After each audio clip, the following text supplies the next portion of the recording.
Hey everyone, this is Elenbaas from Nightlight Astrology. Today I am continuing my Planets in Profile series by taking a look at the moon in the sign of Scorpio. If you are not familiar with this series, you can take a look at the playlists on my channel. We have taken Mercury, Venus, and Mars through all 12 signs in earlier Planets in Profile series. This one is dedicated to the moon, and right now we're on the sign of Scorpio. We still have some signs to go. It's my intention after this series is finished to continue on with the rest of the planets as well. So on that note, I'm really excited. People have been anticipating the moon in Scorpio. It's a hot, spicy moon. So this should be fun. Before we get into it, as always, remember to like and subscribe, share your comments and reflections, turn on that notification bell for updates. That is going to help you become aware of live episodes, new episodes as they drop. You can find transcripts of any of these daily talks on the website, which is nightlightastrology.com. No promotions for today because it's a bonus Sunday episode. So I hope you're having a good weekend and that this will just add to entertainment and learning value over the weekend. All right, let's go ahead and get into it. I've got a little presentation that I use for these because I think there's some notes that are really useful and maybe some visuals. So try to make these almost like a little class on each of the planets through the signs. Let's talk about the moon in Scorpio. With the moon in Scorpio, let's start by saying that in order to understand any planet in any sign, you have to start by understanding the nature of the planet first. The moon, which is the featured planet of this particular Planets in Profile series, has what are called universal significations. Universal significations refer to the broadest philosophical meanings or broadest symbolic applications for individual souls as we're looking at the moon in a birth chart. On the universal level, the moon represents the realm of fortune, the material world itself. The daily flow of events, the constant changing of the environment, of mood, emotions, mind, body, circumstances happening around us. The moon was really the planet that was used day by day to map out the unfolding events and circumstantial changes. In something like horary astrology, the moon is the planet that is tracking the kind of moment by moment unplaying of an event that's being inquired about in a divinatory context. So the moon's broadest meaning is the ruler of the realm of the body and the material world. The sublunary world, the world below the moon, is the world of human beings and life on Earth and day-to-day unfolding of destiny. Now, the moon also has topical significations, which means that by contrast, the moon can represent very specific individual things, concrete people, places, things. On the topical level, for example, the moon represents the body, mothers, women, home and family, ancestry, tribe, village, clan, culture. The moon can represent marriage, pregnancy, and childbirth, but also anything that we devote or nurture, things like food and cooking. So there are many, many specific things the moon can represent as well. Now, once we've understood the significations of the planet, when we're creating an analysis of a planet by sign, we then want to understand how the significations of that planet are modified according to the sign that the moon is traveling through at any given time or at the time of birth as a natal signature. The meaning of a sign is primarily related to its host, and then secondarily by the various qualities of the sign. Everything is about planets in ancient astrology. So the moon in Scorpio should be primarily understood as the moon in the feminine temple of Mars. It could be just the temple of Mars as a starting point, but this is Mars's feminine temple. In particular, it's a water sign and a feminine sign. So the moon in Scorpio, primary way of thinking about it is first understand the moon, then understand that we're taking the moon and we're placing it in the temple of Mars. In particular, the feminine temple of Mars. Now, more specifically, we add in the secondary qualities of the sign. For example, Scorpio is a solid yin water sign. Those are its secondary qualities. Primarily, the way we want to think about Scorpio is to think about it as the temple of Mars, feminine Mars, and then secondarily as a solid yin water temple. It is the sign of the Scorpion constellation that was originally correlated with this section of the mathematically defined zodiac. It is the second sign of zodiacal autumn or fall. This is the sign in which it's dark dominant. We're on the dark half of the year. So there's more dark than light in a 24-hour period. That's happened since Libra. But now in the sign of Scorpio, the sun is steadily descending into the underworld as the yin or darkness is steadily growing in power and prominence. And so this is a sign in which darkness is steadily gaining power. And that has many different meanings, archetypally, metaphorically, symbolically, that we can utilize to understand some of the essence of this sign within the solar year. And that is what leads us to understanding, if we take some time with it, why Mars was given the rulership of this sign, the feminine rulership in particular. We don't have time to get into all of that today, although if you like that kind of stuff, that's what all of the curriculum at Nightlight is about in our programs. Now, the moon in Scorpio can thus be understood as a watery, yin, Marsy kind of moon. So that leads to the following themes that typically correlate with the moon in this sign. One quality of the moon in this sign, given the association that the moon has with the realm of fortune, the body, feelings, and the kind of feminine significations of the moon, and this feminine Marsy place, you will often get very intense, passionate, smoldering, emotional moon. Intense and passionate has that Marsy quality, and yet and it's kind of smoldering. It's like a slow, long burn, and that's the kind of Marsy feminine water temple that the moon finds herself in. You will find that this is a place where the moon has emotional depth and likes to penetrate and go below the surface. That's Mars, the penetration, and the emotional depth is the deep, watery part of the sign. The need for authenticity, for depth, for intensity, for passion, for emotions to take on a cathartic, intense, and passionate quality. This is a sign for the moon in which the moon will often be very magnetic and compelling in the way that it conveys or communicates through emotions, through the body, through physical, instinctual presence. But it can be a little dark and edgy because this is a Mars-ruled sign that can be very provocative, sometimes a little overpowering, and sometimes a little destructive. This is also a moon, as the moon tends to be nurturing and devoted and committed to things like protection, like a mama bear. This is therefore a placement for the moon that tends to be both protective, loyal, and fierce, all at the same time. That can also lead to things like jealousy and possessiveness, as let's call them shadows. But these are quite strong and dramatic qualities for the moon in Scorpio. Perceptive, intuitive, psychologically attuned. This is natural for the moon to be perceptive, intuitive, and psychologically aware, but it gains tremendous depth and intensity and focus, like a razor sharp awareness when you take the moon, who has these qualities naturally, and you put it into a feminine Mars-ruled sign. It becomes sort of like a super keen, perceptive, feminine detective, or a super keen, protective, feminine destroyer goddess who's just like has like that super razor sharp level of awareness. Sometimes that can also lead to things like paranoia or suspicion or worst case disaster thinking all the time. Those would again be like shadows. The moon in Scorpio loves for depth and secrecy and privacy and intimacy that is not super visible. Like it loves shadow play, eroticism. But it can also mean that there are dimensions to this moon sign that are sort of secretive and out of view. And sometimes that lends itself to things that are corrupt. Or things that have happened that have been traumatic that no one else saw, that were being taken advantage of in some way that no one else saw in the workplace by a boss. And then you couldn't say anything because you thought you'd lose your job. Things like that also tend to be very moon in Scorpio. Well, the extremes of possessiveness, jealousy, controlling, defensive, protective to a fault, scared of worst case things happening, those tend to be extremes.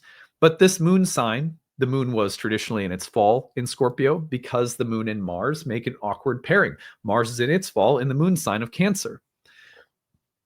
And so the tendency for the conflict orientation of Mars to create instability emotionally, physically, psychically for the moon, which is things like emotions, home, safety, body, nurturance, is there. And that can be problematic. It is a moon that is transformative, resilient. Like moon and Scorpio people, if I'm in a pinch, if something is going down, I love having some moon and Scorpio folk around, just Scorpio folks in general, right? The ability to be resilient and to do well in crisis and moments of peak transformation or peak alchemizing moments of intensity. Like when things go nuclear, it's nice to have a Scorpio around. They survive and they help you survive too, if you're lucky enough to have one near you. Transformative, resilient, often the catalyst themselves. A moon in Scorpio will often be the catalyst for something, willingly, unwilling, intentionally, unintentionally, whatever, consciously, unconsciously. Be a little bit careful of that, because sometimes it's like moth to the flame when it comes to drama, but also, again, transformative, resilient, etc. The moon in Scorpio tends to be oriented toward themes of power and intimacy. Mars is about explorations of power, and yet the moon is about connectivity. And so, for example, moon in Scorpio, when it comes to intimacy, sexuality, intimacy emotionally or physically, will often be about explorations of power, power dynamics. It's an important part of pleasure and eroticism, but it's also part of how we feel safe and how we feel protected and how we feel needed and wanted. So watch for those things for the moon in Scorpio for sure. There can be a way in which experiences of trust and betrayal, loss and regeneration, the need to merge and attach versus the fear of being too vulnerable. These kinds of themes tend to constellate around the moon in Scorpio, because we have the moon who loves to bond, who loves to trust, who loves to merge, along with a planet in Mars that often severs bonds through things like betrayal, who can sever attachments through things like loss, and who can bring up the fear that something isn't trustworthy.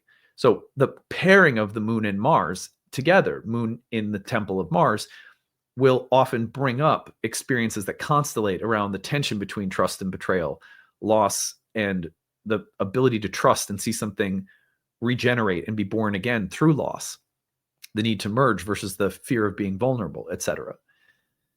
Here's some examples just to kind of put a bow around today's exploration of the moon in Scorpio. Bjork. I think she's a fantastic, example of an artist. And not that we know her privately or personally, and I can say so much about that level of things. But what I do know about her as an artist, she's born with a balsamic moon in Scorpio. And that sense of depth and mystery and intensity and tenacity and the destroyer goddess is so much a part of her persona as an artist that I can't help but notice, oh, look, she's got a balsamic moon in Scorpio, not to mention the sun and Neptune in Scorpio as well. For that kind of smoldering, intense, passionate depth, mysteriousness, but, maybe a little destructive, think of James Dean. Think of the characters he played, the roles he played and represented, the kind of wayward, rebellious, smoldering intensity that he embodied as like a Hollywood icon. So I don't know what he was like in his personal life, but you can grab a lot in terms of how an artist or actor conveys like what they're known for and the archetypes of their chart. Nelson Mandela, a great example of someone, and I can't remember if this is a rectified chart or not, but moon in the 12th for someone who's in prison, by the way, would make a ton of sense. But this is someone who stood up to apartheid, who was imprisoned, who went through tremendous experiences of loss and betrayal and regeneration, and the person who advocates for the minority, the underdog, the disenfranchised, the people who, so that kind of mama bear. I am a protector moon, but a fighter. That's very common actually for the moon in Aries as well sometimes. But moon in Scorpio here, if you think about the depth of what he saw and experienced psychically, emotionally, and what he cared and bled for, so to speak, very moon in Scorpio. That's why I say if you want someone who can survive, right? Get yourself a couple of Scorpio friends. All right, anyway, Nostradamus, famously with the moon in Scorpio. What I love about this is just that level of depth and acute intuitive ability that is a hallmark of the moon in Scorpio for a famous sort of mediumistic psychic astrologer. Alan Rickman, I think famously, to me, like all of his roles, but especially Harry Potter, like, is there a better moon placement to depict the dark sorcerer and intense, magical, emotional, mysterious, smoldering quality that Alan Rickman brought to the stage, to the theater, and to film? I mean, just legendary, right? You can feel it in the role. I forget what he was, Snape. I forget what his name was in Harry Potter, but that really stands out to me. You know, if I was trying to teach my kids what is a moon in Scorpio, I would use his character from Harry Potter. Beyonce, to me, she's got the moon with Uranus, at least in this version of her chart that I've found and tend to resonate with. The sense of being provocative and original and deep and intense, and like she is a real, to me, like a Uranian destroyer goddess who has all of these just like magnanimous qualities, but they're also like shrouded in the mystery of night. Like to me, I think there's like almost no better artist to encapsulate the power and depth and intensity, you know. So kind of like Bjork. She honestly, like, very different in a way, but similar. Lady Gaga, actually very similar too. She's got the moon with Pluto. And I also think of her as just carrying that torch of feminine power and depth. And like, be careful, because she will burn your tower down. You know what I mean? And I love that about her. Like, there's something, she's not afraid to set something on fire. And that's common with moon in Scorpio, men or women, you know, or however people identify. But the motif here of having this ability to harness the power of emotions and the language of the body and the instinctual nature of the body, and to channel it through art. I mean, of course, she's got a couple planets in Aries, another Mars ruled sign, that really help that. And then, of course, in her chart, what's really interesting is Mars itself is with Neptune. That gives it that kind of otherworldly, almost like sci-fi space quality. But regardless, the depth, the passion, the intensity, Lady Gaga, you can feel it in these artists, Beyonce, Lady Gaga, Bjork, you know, quite powerful. Now, I use this example, Mark Zuckerberg, just to show that it can go in different directions. I will admit I'm not like a huge fan of Mark Zuckerberg. I don't sit around holding judgments about humans I don't know personally, right? But from all indications, he is someone whose rise to power and development of power, fame, and success has had some real cutthroat things happen around betrayal and trust. And when you think about, I remember watching The Social Network about how the whole thing came about. And, you know, there was a lawsuit around stealing someone else's idea. And again, just to highlight that the urge or thirst for power, success, wealth, and the way that some things are done underhandedly or invisibly, think about data mining and privacy and things like that, been big swirling controversies around his legacy as a tech dude. All right, before I say too much, all right, Penn. I actually got to meet Penn years ago. I hosted a show called the Ayahuasca Monologues in New York City, where we had often at least a few celebrities among other people come and share, you know, riveting, amazing stories from ayahuasca ceremonies. And Penn was one of the storytellers I got to work with as the director one year. He was awesome, super sweet, amazing. And I will say, one thing that stands out to me about Penn is, if you've seen one of his, I mean, there was Gossip Girl back in the day, but the show, what is it called? You. I think it's called, it's either Her or You. No, it's You. I think it's called You. Is it called? Anyway, he plays like basically like a stalker serial killer. Joe Goldberg, I think, is his name. And this is one of the probably roles that he's been most famous for. And it's super Scorpio moon. The intensity, the depth, the passion, the dark, smoldering qualities that Penn has really embodied on the screen. He played Jeff Buckley in a movie that was absolutely amazing, by the way. Gossip Girl, he's sort of like the bad boy. And Joe Goldberg, he's like a stalker serial killer that everyone falls in love with. You get the Moon and Scorpio vibes, though, for sure. It's profound how he just exudes Scorpio energy with 5 planets in Scorpio, no less. All right, Alfred Hitchcock, great author of so many murder mystery movies, so many suspense thrillers, kind of early genre of horror. Moon and Scorpio, the interest in the depth of what humans are capable of, the exploration of evil and the subterranean elements of human instinct, let's call it, and darkness. So good at exploring and illuminating those things. So good at creating suspense and that sort of edge of your seat thrill.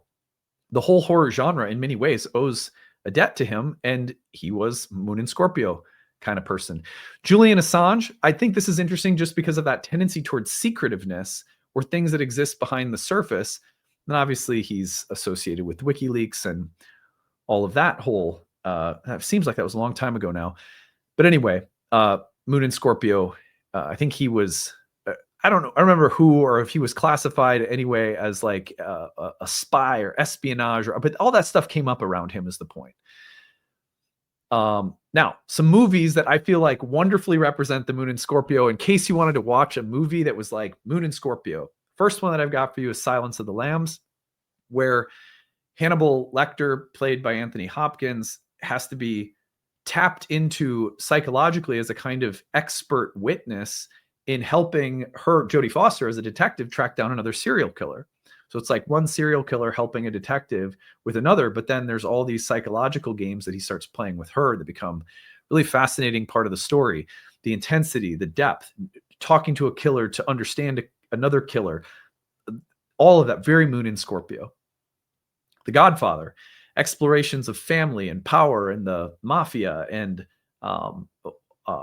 family legacy and darkness and power, and things that are hidden and secretive. Great. I mean, the whole Godfather series, very Moon and Scorpio.